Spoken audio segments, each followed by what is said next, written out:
Good morning, Anatot Andor at the microphone, and sitting opposite me in the studio is Attila Vidákovics, founder of D-Labs. Hi Attila, good morning. Hi, good morning. Well, it's no secret that we're starting our first show now, and it's going to be a twice-weekly little show, and we've very creatively titled our first show, What is Bitcoin? So we hope to be more creative in the future. In any case, how long can you talk about what Bitcoin is? Until tomorrow morning? I think we could talk about this all the way to the end of the week, until tomorrow morning or maybe the whole week. And it's a very good question, because if you put it in circles where people know the system and know how it works and even trade it, use it, or even develop it, the answer to the question that probably defines it the most is not going to come up right away. The whole subject of Bitcoin and everything around it. And what is the Tell me the answer? I'm not saying yet. When will you tell me? In a moment. But anyway, I used to do this in my classes for the students. So we used to start the first class with what Bitcoin is.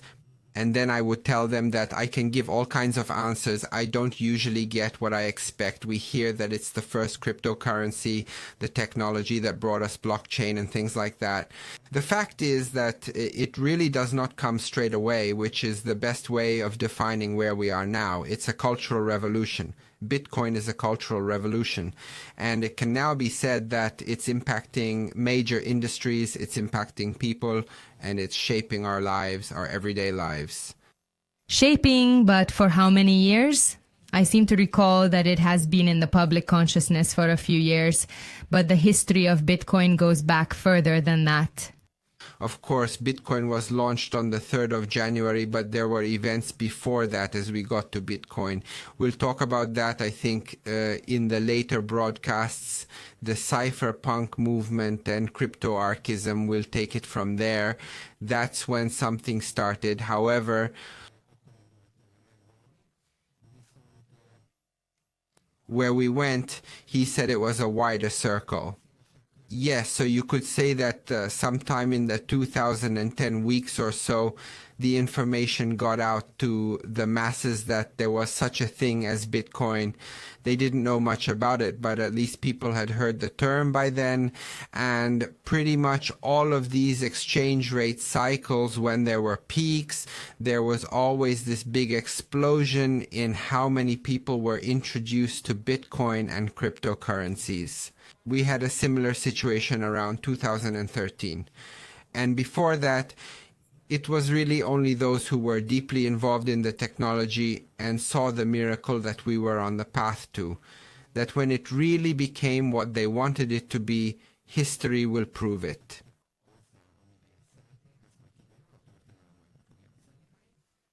But we seem to be on the way, and I think we're in a similar explosion in terms of awareness and knowledge, both in 2017, now multiplying the number of people who want to engage with it, who want to understand it, who want to know it. And just out of curiosity, when did you see this miracle? So, for example, what did Attila Vidákovics do? Well, I didn't think about Bitcoin at the time. I first heard about it from my brother, who heard about it from other people in a computer game called Warcraft. But I can tell you, I don't think I was really into it at the time, unfortunately. And then more and more information came to me, but so in a deeper way to spend most of my time on it, the moment came when we started to work on it with several friends and acquaintances in groups. And we were already giving tasks to compulsive people who was researching which part of it, to really understand it from all different perspectives, to look at the impact on society, to look at the impact on the economy, and to really dig deep into the technology. What is the correct term? Cryptodevisa, cryptocurrency, digital money, virtual money. There are so many of these terms. I asked this for my own sake. What do we use?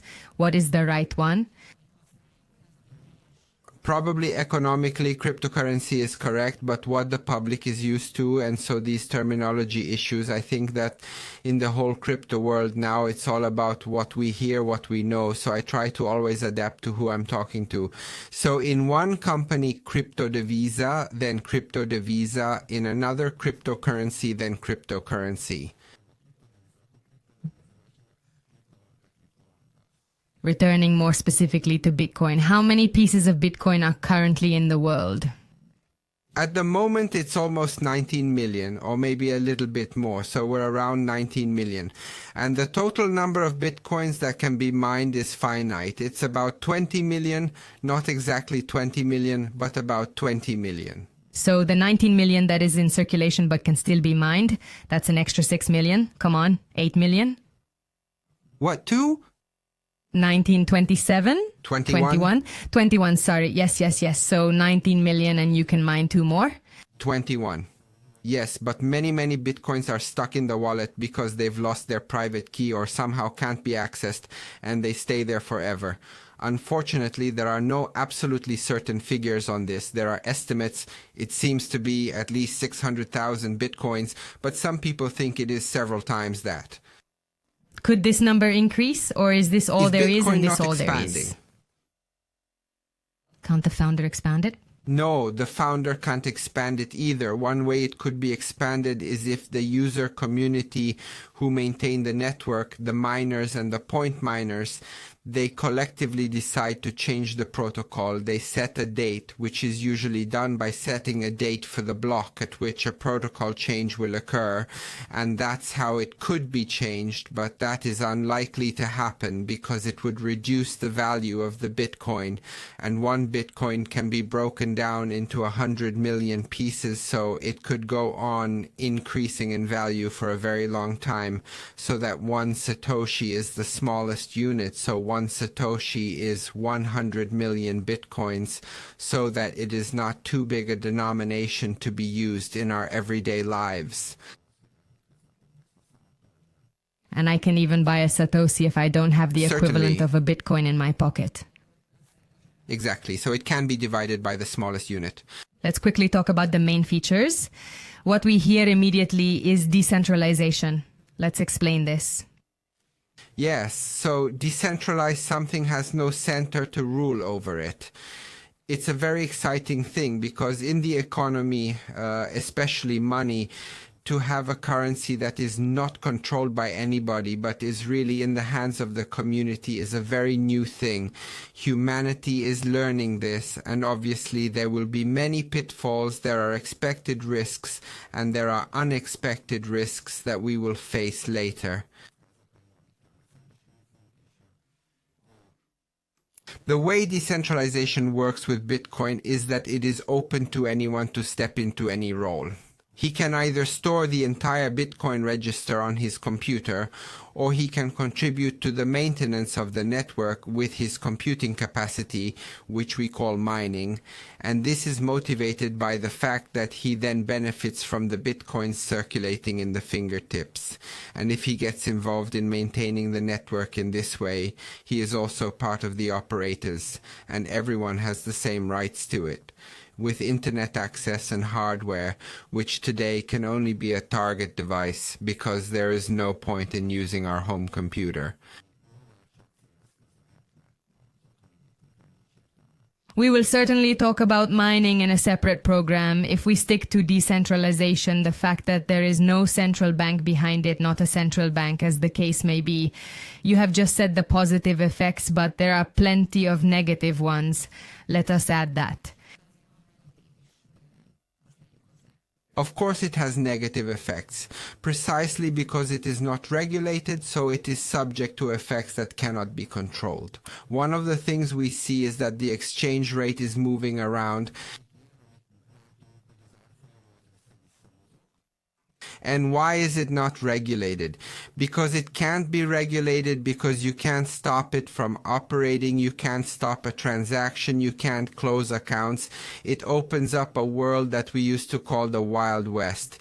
So today, in the world of cryptocurrencies, it is the Wild West. So we have a phrase that we use to say that you should expect to come here. It is the Wild West, yes. And in the Wild West, anything could happen to you, right?